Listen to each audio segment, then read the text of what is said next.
Jacked Up Review Show. It's a Jacked Up Review Show. Jacked Up Review Show.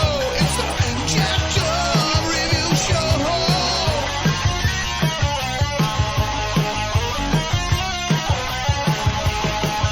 Join us as we cover many an insane movie and numerous cult TV phenomenons. Are you ready to get jacked up? Are you with us? Then listen on. Listener discretion is advised. It's a Jacked Up Review Show. It's a Jacked Up Review Show. Jacked Up Review Show.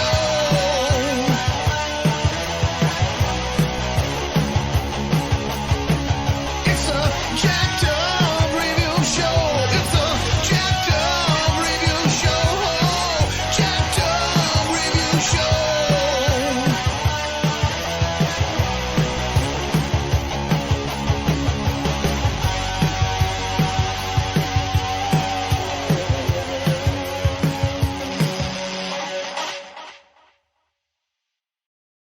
Welcoming back, we got Mike Culton from Buzzed Movies here to discuss some underappreciated indie comedies. Or at least one that I can really talk about. Yeah, we were talking about, indie comedies, what I always go to first, when I think of the most popular one that I can think of would be like a Napoleon Dynamite, kind of as the bedrock indie comedy that I, came up with. But really the one that stood out within the last couple of years was Macon Blair's directorial debut, the movie with the most horrible title, I Don't Feel at Home in This World Anymore, period. Oh man, that is some heavy stuff. I swear I had to look that up every time I reference it to somebody because I cannot remember that damn title. I don't know. Some of those things I don't know.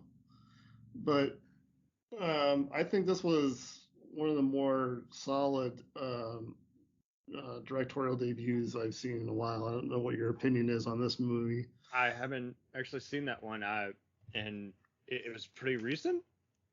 2017. So premiered, I believe, at Sundance and got picked up by Netflix that same year. Okay. So this is one of those, it got picked up and kind of, I think, got lost in the Netflix shuffle, as you can imagine. I mean, all the junk that gets put on there lately. But this one landed on there, and you started to see it kind of like more in the indie circles being talked about, but other than that, really, it kind of dropped off the radar, and it really shouldn't. I mean, it's got, it's got some names attached to it, I guess you could say. Elijah Wood being the big name there.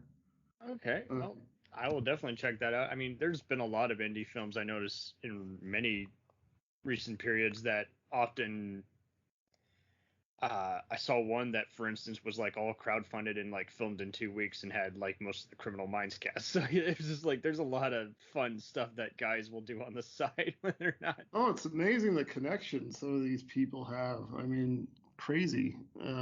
Yeah, or abilities, because everyone's just used to a certain persona that they put on. Is like, yeah, but they got, they're a soprano singer, they're they got an improv comedy background, but no one ever asked about that or used it yet that we saw. Sure. But yeah, Macon Blair's been in the indie scene for many years. I guess he can marshal the resources he needs in that circle. I would hope, otherwise, man. Together. But I first came to know him through like Blue Ruin and Green Room, which again, all outstanding. And it seems those movies, like they're very similarly linked.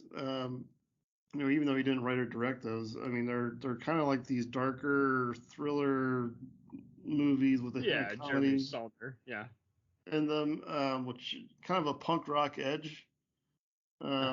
Quite literally with Green Room, but as far as style and tone, they definitely have like more of an anti-establishment, old school punk rock feel to them. Oh, and Melanie Lynskey, she's worked with the Duplass brothers, and yeah, it's like Yeah. Gary So Anthony Williams. He's on Whose Line Now, but he's great. But yeah, and this movie, which again I have to look at the title again, IFAHITWA, kind of carries on that style and feel. okay, good. Yeah, takes place in a very real world, with kind of quirky characters. Elijah Wood plays basically like a Dwight Schrute type of character, which is it's a really subtle performance from him. It's like it's a fantastic role for him. He has this like quiet nerdy way about him, but he flares up in anger instantly, and it's like kind of scary. Like he's like that weird kid you knew in high school, right? That just kind of stayed away from because you don't know what he is capable of. That's nice. that guy. That's this guy.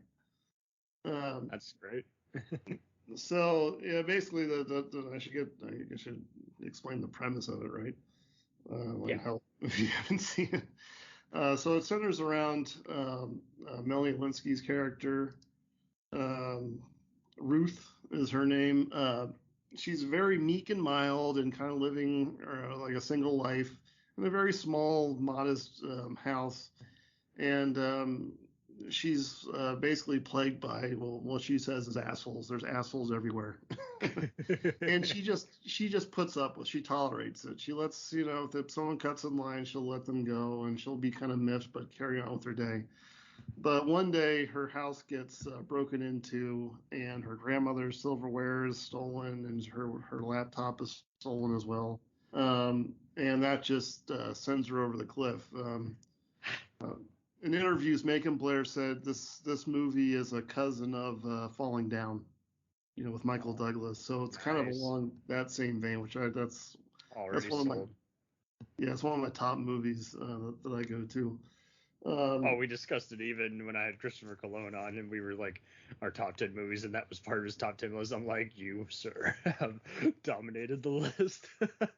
Oh yeah, it's just that kind of that revenge fantasy element that we'd like. It's the every man or every woman that's just pushed too far and they just snap, and it's delightful to see how they snap in a dark way. All right, and we mentioned it kind of indirectly anytime we talk about any kind of East LA kind of all-star cast movie, because it is also kind of that movie where it's so comfortable building its own world, and all the other characters, no matter how minor, have a lot of material that's fascinating also, that complements the whole thing instead of distracting it. Nowadays, if someone does like an all-star thing, it's kind of an ego trip where everyone's not sure how much time to spend on the whole cast, and it's like it gets messy, a little sloppy, and it's like, no, you got to give everyone their due. You got to organize. Yeah, right.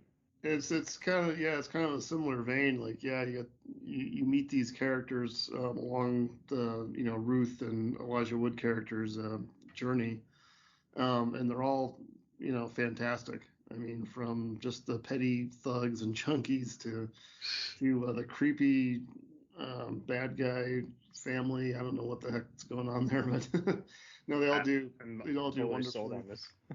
Yeah, no, and it's one of those movies too. It's like, where the hell is this going? Because it starts off, like I said, simple premise. Like, she's okay. I'm tired of this.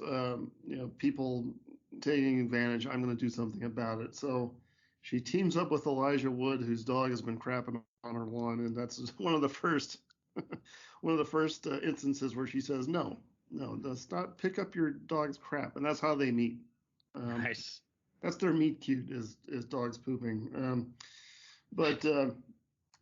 So Elijah Wood's kind of into her. It's like I said, he gives a very subtle performance. It's not overt, but you can tell he doesn't get the attention of females very often. Ooh, so he's an incel. Perfect. Yeah, so like I said, he has that personality, right? And it's kind of fun exploring that type of character with him in that role. But yeah, he's along for the ride. He's like, yeah, whatever. I like you, and let's see where this goes. So they, her laptop is, connected to the Apple, like Find My Phone or whatever that app is. And they, of course, ill-advised go to the house, the flop house where these folks are hanging out, and of course Elijah Wood brings a mace along with hilarious results, if you can imagine.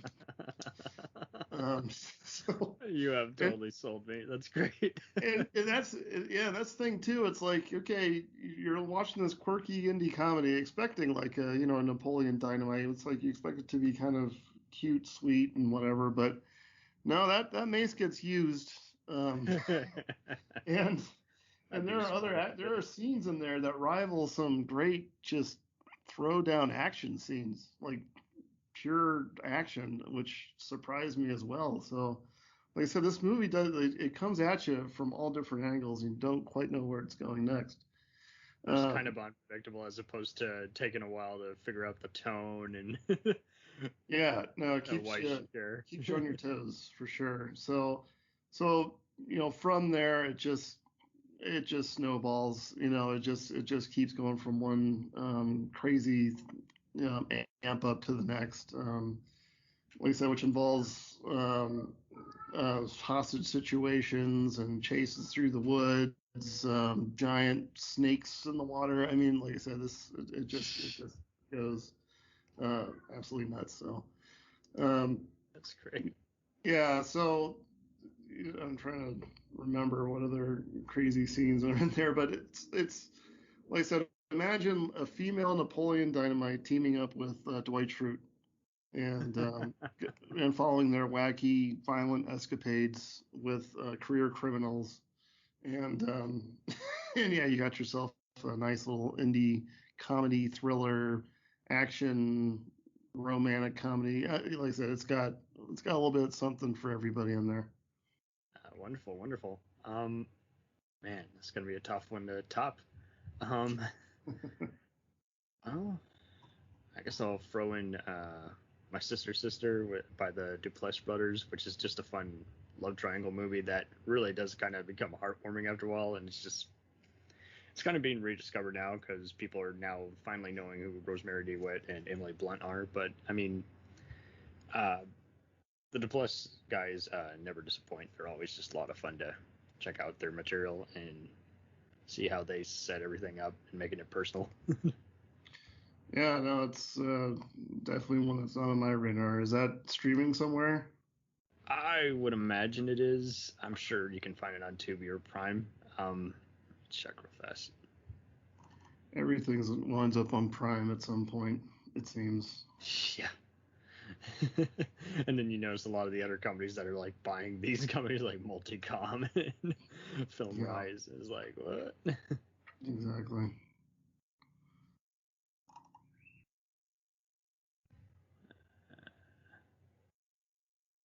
Your show, Your Sister's Sister.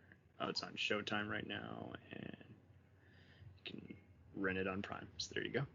Okay. I saw it on Sundance a year ago, so there you go. Okay. They first got on my radar when I saw the movie Jeff Who Lives at Home. Okay. Which was another just slacker hanging out with his friend and then just kind of wanting to end his life just under emotional duress. And like you say, that a lot of these indie guys just know how to just kind of take enough time and just really just kind of build up to some rewarding momentum instead of just kind of making you wonder where's it going, you know? Yeah, right. 40 minutes of these static shots actually mean. Yeah, it kind of follows that, Big Lebowski type of formula. I think, they started out like kind of like a hangout, meet these crazy characters, but then there's some adventure along the way. You need that as opposed to just kind of not sure where, it could even build to if you don't know where the character's journey is gonna turn out, or if more or less, how best to describe it without being redundant, just feeling like it's a half-finished premise, before it gets going. Yeah, I think, probably what prevents a lot of people from, taking a risk on some of these movies, other than the weird, stupid titles that they come up with. Yeah. Just when you hear independent film, it's like you just picture a bunch of whiny millennials sitting around drinking coffee, right, and talking about their feelings. Mm-hmm. So it's not really meant for a general audience. A lot of those, filmmakers, well, they don't want a general audience. They want to be, doing those things. But but really, when you start getting into the material, like the movies we're talking about here, it's like, no, there is a unique voice, yes, but they do have those elements that you're used to as a regular film goer. So they're just using them in slightly different ways, or combining different genre elements in there. So they are accessible, more so than I think people realize.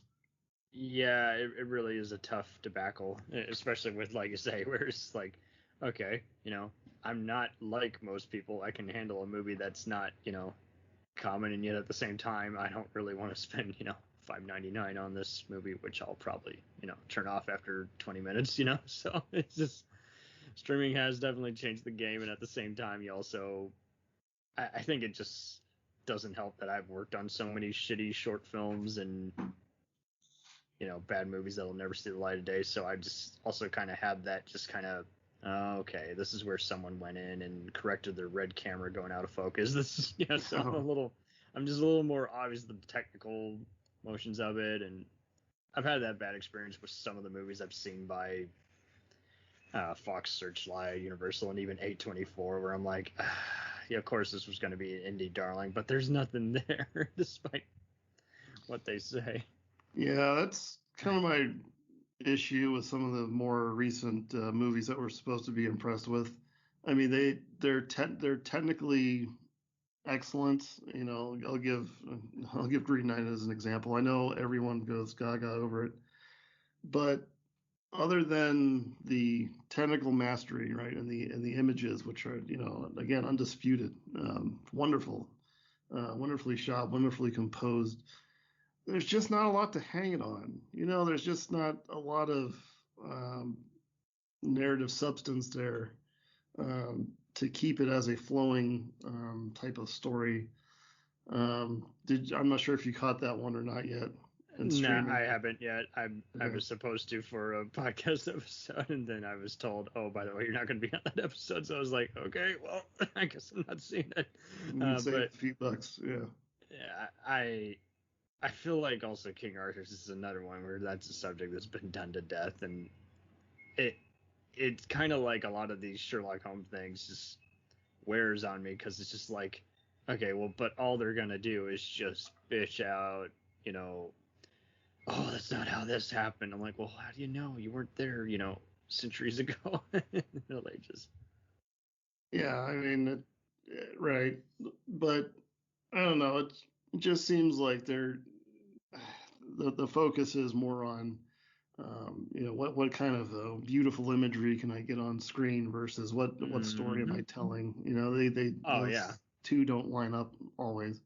And within minutes too, it's just like, okay, and still don't have a story after 20 minutes. And I'm sure stoner friends will love this, and I'm sure some of these other pals are gonna crave it. And then I'll ask them, what's it about? I don't know. You just gotta see it. No, I'm not doing that.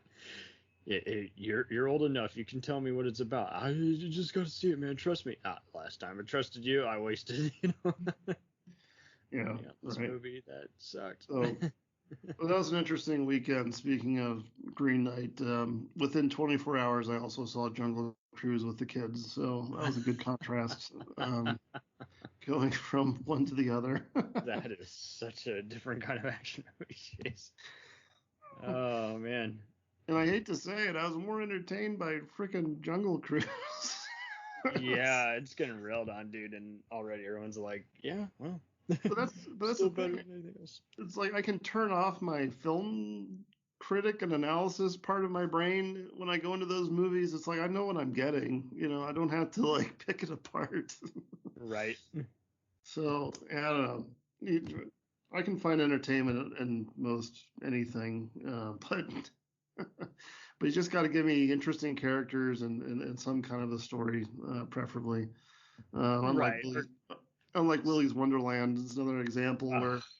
where it's supposed to be cool, man, and like, okay, yeah, I get, Nicolas Cage and, like walking around in sunglasses and stuff, but there's no, and I even enjoy just beating up random animatronics. I like that idea, but again, there's nothing hanging on. There's no substance to it.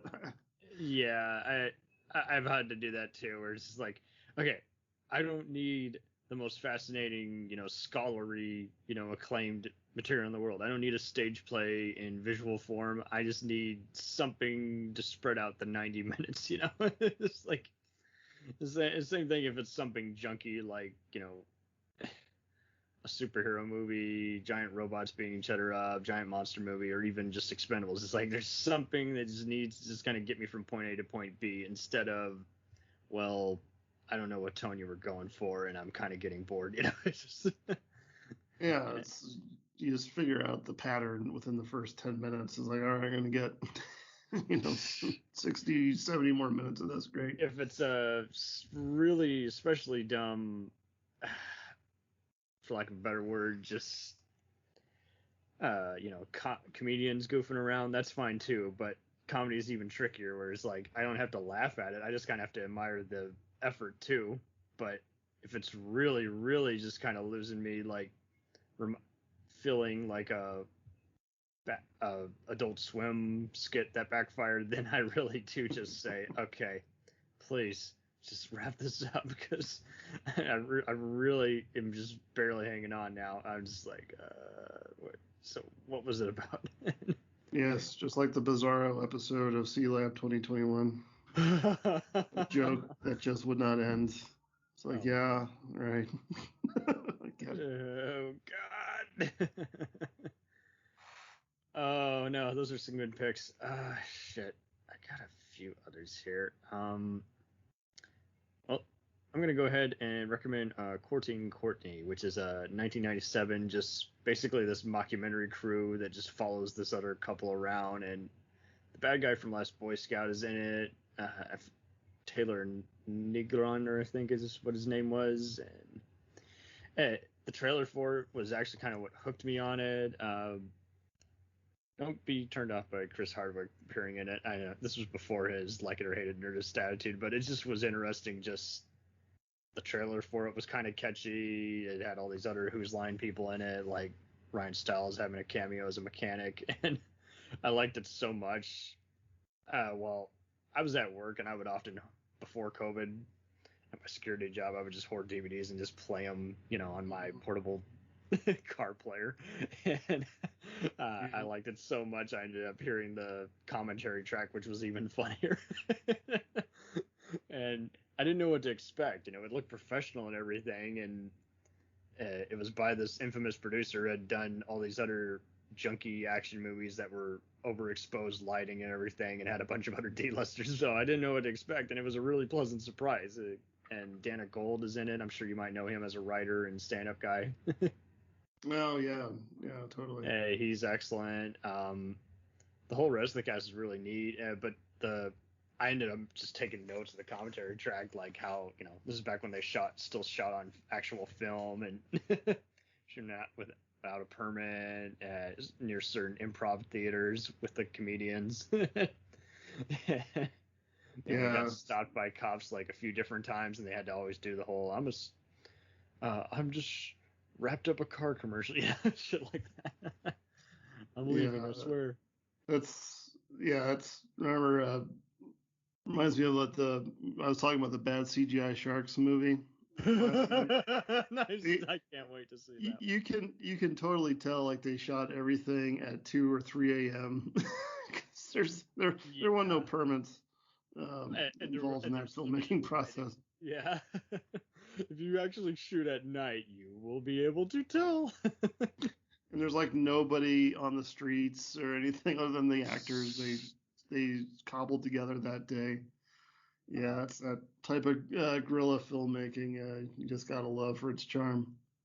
I totally recommend guerrilla filmmaking, but you gotta find the right crew. If you got someone who is just so unfortunate, like many of the indie guys, just self-indulgent, just doesn't know, has to think about everything despite planning it, then yeah, they're not the one to go. But if you're someone who can, I think a lot of documentary people, especially who got into the mockumentary subgenre, they're definitely the go-to guys. They just know how to do the run and gun and just instruct the actors, just give me your best take, don't sweat it, Yeah, it's so easy to do now and affordable for people to do that type of stuff now to get any shot you want. I mean, that's how even shows like Homicide and The Shield were filmed, this. That's true. Yeah, It's like it's got the run and gun, it just looks so real. I'm like, because it was. it was right. They had a permit. They were going around just trying to just give a raw kind of feel, just have a very low budget camera so they could give you that realistic look without, sacrificing. Unfortunately, what some of these indie films have done, where it's like, oh, that's such a great performance, but God, that lighting is hurting my eyes. It's just on my 1080. Yeah. Yeah, it's the technical stuff, like I said, other than, some of those other issues with indie film that might keep people away. It's like we're so used to just highly technically proficient filmmaking. We don't have the tolerance for, a lighting or a sound issue that, that we Yeah. had a couple of years ago. So I even had so many wacky comedies. I was like, oh, this movie's totally up you guys' alleyway. And they're like, is it streaming? I'm like, yeah, you can rent it on Prime. I don't want to pay for it on Prime. Do you have a physical copy? I do, but you only do Blu-rays, so it's not going to get a Blu-ray treatment, guys. It's not that kind of movie. They wouldn't handle it. I'm like, God damn it. It's really funny. And like you say, is like, I think as long as we can handle the sound, I think we'll be good. But yeah, there are some like that do a good job, and then there's others where it's like, okay, just lean up against that building so at least I can see the actor on screen. that would be helpful. But and it also, the audiences are so keyed in with, how films are made anyway. It's like, oh, we can see the line. There's a green screen around the guy. It's like, yeah. Right. Yeah, and every time I've had to even tell people, it's just like, okay, what you heard behind the scenes, it's like, it might not necessarily be true. I mean, and if it is, I mean, what are you gonna do? You wanted to see this movie, so you also have to kind of tell them every once in a while. It's like, movies can be a crapshoot and still be good. It's just, you're only as good as what everyone gives, and so, there's plenty of movies which are gonna bomb because the studio, even though they put money in it, they aren't happy with it, and they don't want that. Some of these marketers really are idiots. It's like, oh, I don't care anymore. I don't want it to make money. It's like, what? Yeah, well, it seems like most movies today are write-offs. I don't know what's going on. I'm getting a lot of that as well. And Do you not want to make money? I mean, I don't know. What's their I'd problem? love to make money off a shitty movie if time permitted, but the minute you do all the rescheduling is like, yeah, well, you're still not going to make your money back. If people will buy into that, bad press, and a lot of the times it is just someone blabbing on set just to a trade print. And I'm like, well, yeah, no. So you guys have totally shafted yourselves. Why are you doing that? Yeah. Just because you don't like the creative and how long they're taking, you think it'll make them work faster. No, now they're going to cause an even bigger scene. And it really does even take a while to go sort for IMDb and even see what trivia is, that's been reprinted in all the film books was really just a rumor all this time. Like Val Kilmer and Tom Cruise hated each other on Top Gun. You'd see shit like that, and then you'd see other stuff is like, yeah, I've always heard it. I guess it's true because no one said otherwise. But then there's other ones where it's like, yeah, no, fuck Wikipedia. I did not say that. I'm like, okay. Yeah, unless it came from the commentary track or an interview, yeah, all that trivia stuff, take it with a grain of salt. Take it with a grain of salt. And sure. even if there is a contrarian thing, I'm like, if 5 other people have said it and the other guy's calling bullshit on him, like, yeah, well, no, I'm gonna believe the 5 other people. Yeah, well, shoot. I don't know if you were following that the Lethal Weapon TV show drama. Unfortunately, it was such melodrama just behind the scenes. I'm Oh like, my wait, so God. Riggs surgically enhanced his face and now he looks like Sean William Scott. But yeah, I wasn't really surprised when the actor had a meltdown because Clayton Crawford, I mean, all he plays is just a thug or crazy batshit guy. So I'm not surprised that he was a method acting douchebag. And Yeah, but what a nightmare right, Damon for Wayans is like, production. I'm sure it seems like it's pretty common on McShay's productions following, Christian Bell. Oh, yeah. So basically, the point is, folks, filmmaking is a complete nightmare and disaster. Save your money and sanity. Just go to Jungle Cruise. Enjoy The Rock. Right. He has Yeah. plenty of write-offs as well. This is like just it. I think we've said multiple times about him is like career security. He can do any kind of dumb movie and you will watch it, and Yep. he doesn't have to worry about whether it's his best work or not. He'll find a winner sooner or later, and then when he Yep. does a winner, it's like everyone watches it and then gets sick of it and wants him to do something even wackier. It's just like everybody. There are some crowds that are dialed in and just forgiving of anybody, and then there are other ones where I don't know. It seems like some people desire a comeback from him based on their earlier work, and other people just want him to just kind of just keep doing something unpredictable that they haven't yet done. And Well, even though I just want him to do the remake to Jingle All the Way. That we'll know will hit rock bottom at that point. I would have thought his agent would prevent him from doing stuff like that, but you never know. It's going to happen. It just is. Jeez. Who could ask for anything more? Man, that is cruel. Who would you cast as Sinbad's character in that? Kevin Hart. Kevin Hart. Yeah, that's the There's obvious other choice. dude. There's another dude. He's the go-to. Idris Elba. No. Oh, God. He's done so many turns. I don't want. I want to be nice to him. No.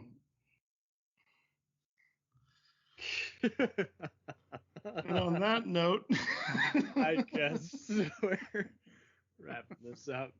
Where can we find you on the web? Yeah, I'm on YouTube and Twitter, Buzz Movies. It's a slowly growing channel. I just posted up there about the action horror movies that I recently reviewed. Nice. So yeah, guys, check it out. Leave me comments to see which ones I forgot or which ones you're pissed that I didn't recommend. YouTube seems to be replacing Vine. Remember when that was a thing? Yeah, no, the best comment I ever got was that I was James Spader's less talented half brother. Best comment that I got so far. I was like, oh, that's helpful. Thank you. But anyway, check it out. I post some. Like his untalented half brother nowadays when you look at the blacklist. Oh, jeez. Is that still going? I think so. Oh my God.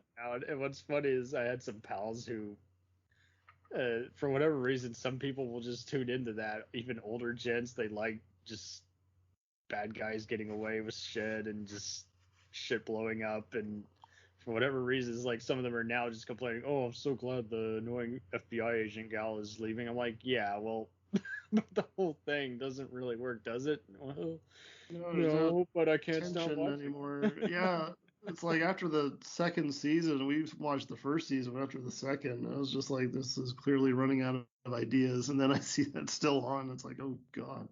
Yeah, I could probably force myself to watch it. It can't be any worse than all the other shit on, but it would be a while. I would have to really just like be in a Mystery Science Theater mode where I'm like, Yeah. oh, okay, just Lord. laugh. I Anyway. just wish you could secretly replay Alan Shore, but that probably won't happen.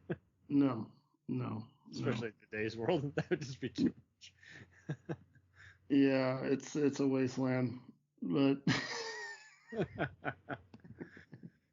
Well, thank you ever so much, and you're welcome back anytime. I appreciate it, Cam. We'll return after these messages. Hey, feeling down? Feeling low? Not enough podcasts about movies in your life? Why not try They must be destroyed on sight. the new Podcast Cure-All? Sure to get you right with the world and on a path to better living. We have exploitation, we have Italian horror, we have zombies, we have slashers, we have crime films, we have spaghetti westerns, we even have sci-fi and sex comedies. So take a dose of They must be destroyed on sight. as needed, and let the hosts, Lee Russell, Daniel Harper, Paul Romali, and the odd guest host cure what ails you. Warning, may cause atrophy, African consumption, black fever, bone shave, chin cough, colic, cramp colic, dropsy of the brain, elephantitis, grocer's itch, jaundice, mania, miasma, mortification, palsy, Pott's disease, rheumatism, scurvy, St. Anthony's fire, summer complaint, and worm fit in some people. Consult a physician before listening.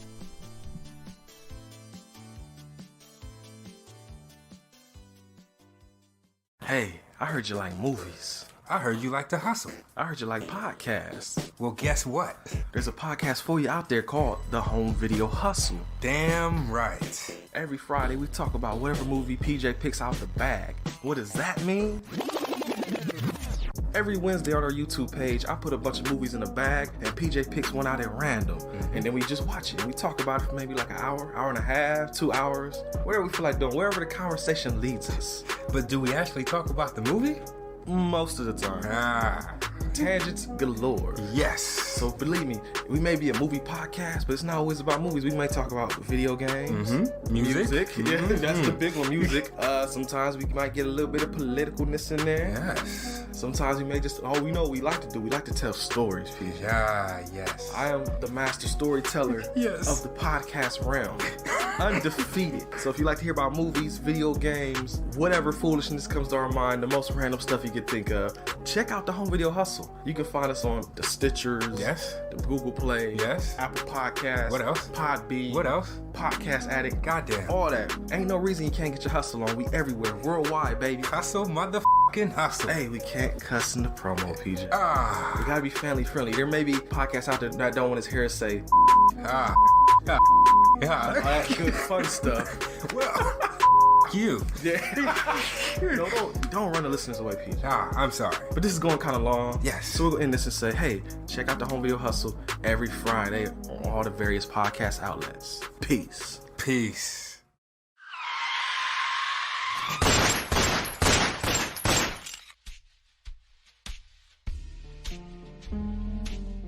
As far back as I can remember, I always wanted to be a gangster. And while Witch didn't make it to the top of the world, he did make the Gangs of Hollywood podcast. So join the gang and enjoy a movie review podcast about movie gangs, gangsters, mobsters, and the mayhem they cause. You can find GOH Podcast on Facebook, Twitter, and Instagram at GOH Pod at www.gohpod.com, as well as your favorite podcast listening app. And remember, say hello to your little friend for me.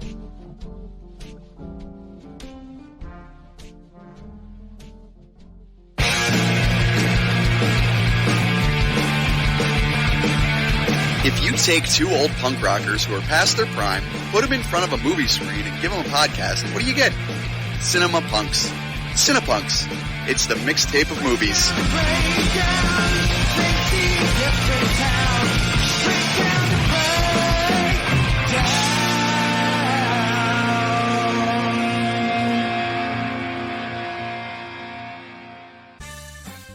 Did you ever see a film at such a young age it left you traumatized with cinematic wounds? Nick Necrophilia. It's a dead issue, man. Don't push it. Cinema Psyops is a weekly podcast documenting an ongoing experiment on the mind of an unwilling test subject. No one should have to watch this movie. Oh, no one should have to watch this? No one should have to watch this movie. Surprisingly, it's not a topic that a lot of people really want to tackle. I'm shocked, Prudes. I know, really. Right? It's the next sexual frontier that no one wants to explore. I am, in the most sincerest of senses, disappointed in you. It takes a powerful goddess like Connie, jam her arm down the monster's throat and kill it. Oh, I'm still tripping out over that. Even as a kid, I was like, I gotta find a girl like that.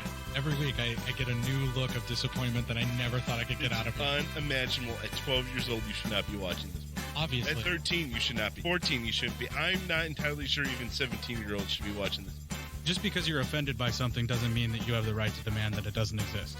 Watching this film again, I had all of this like little nerd glee with everything that kept little popping history up. all popping up absolutely. at you. So I totally loved this film. Hey, I know why you couldn't see that. It's because your brain's warped from watching this shit at 12 years old. Yeah, this is a rough movie. I told you ahead of time when we were getting ready to do it that it was. How did you watch this shit at 12? Because physical wounds heal, cinematic ones don't. Listen to Cinema Psyops.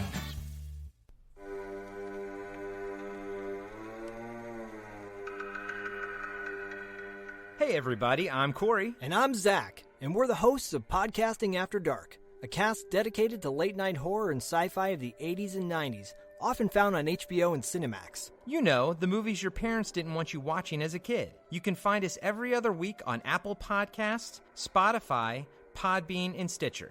This is what you want. This is what you get.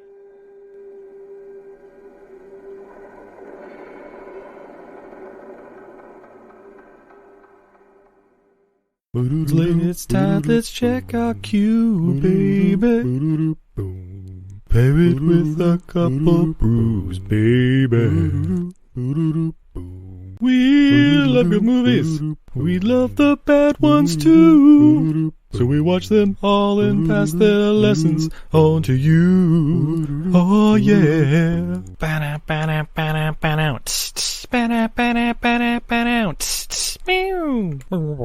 Everything I learned from movies helps to make life a little bit groovy. Whether one last plot holes or gratuitous movies, it's time to get busy with your friend Steve and Izzy at eilfm.podbean.com. Welcome to Who Was She Podcast. I am your host, Tara Jabari. After a decade working in documentaries, marketing, and all things digital media, I found that podcasting is a strong medium to share stories. After years of producing for others, I decided to start my own biographical podcast. Who Was She will focus on the life of a woman throughout Baha'i history. The first season is about Lydia Zemenov. Lydia's story explores the subjects of the power of language and faith. Her father invented the universal language Esperanto, and she came from a Jewish family and became a Baha'i. She grew up during World War I and was killed during World War II in a concentration camp, despite heroic efforts to save her life. How can one person's life intersect with so many others, connect across borders, and inspire a biography which inspired this podcast? Over the next few weeks, I will share her story with you and the lives that were most affected by her and those who affected her life as well. They include her father, Ludwig Zemenov, her spiritual mother, American journalist Martha Root, and the Baha'i German soldier Fritz Mako, who worked for the resistance undercover while having to serve the Nazi Party. I want to thank the author Wendy Heller and George Ronald Publishing for their blessing to let me use Heller's biography, Lydia, The Life of Lydia Zemenov, Daughter of Esperanto, as a main and instrumental resource for this podcast. So please subscribe and learn about this amazing woman who traveled through 3 continents in an effort to bring unity through the power of language. You can also find more information on our Instagram, Facebook, and Pinterest at Who Was She Podcast. Music was composed and performed by Sam Red. I am your host, Tara Jabari. Join us next time as we begin our journey about Lydia Zemenov.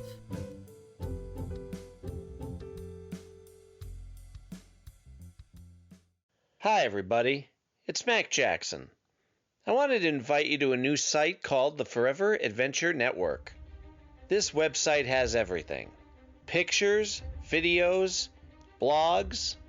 There's original music by Harmony Constant, 2 podcasts.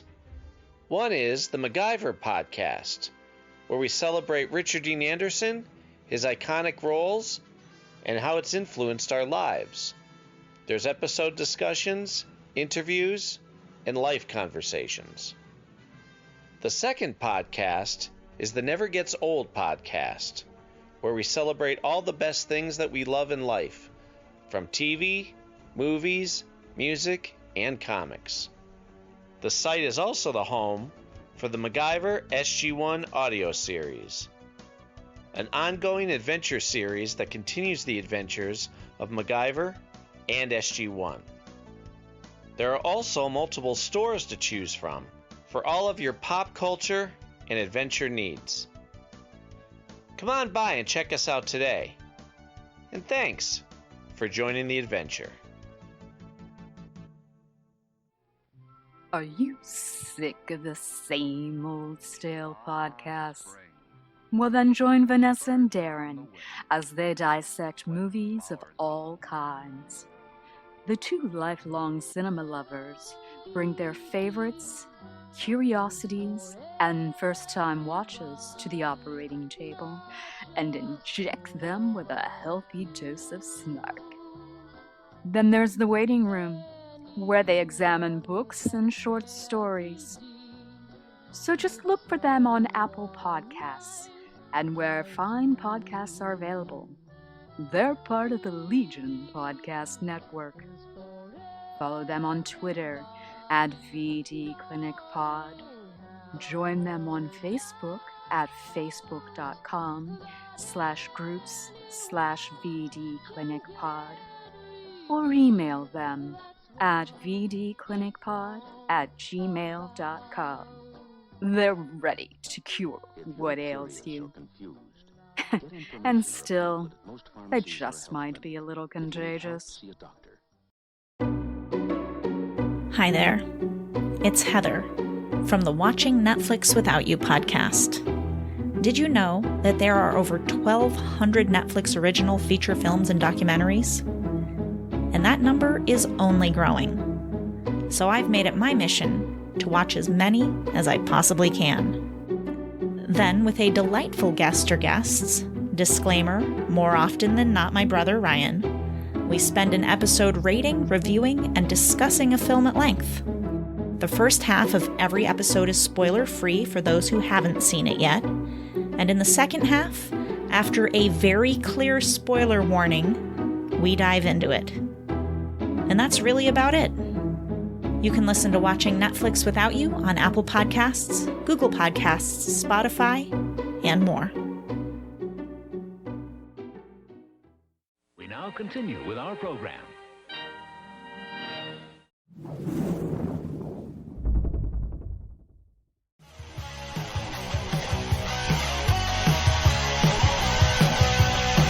Follow us on the web on Facebook, Twitter, and Instagram.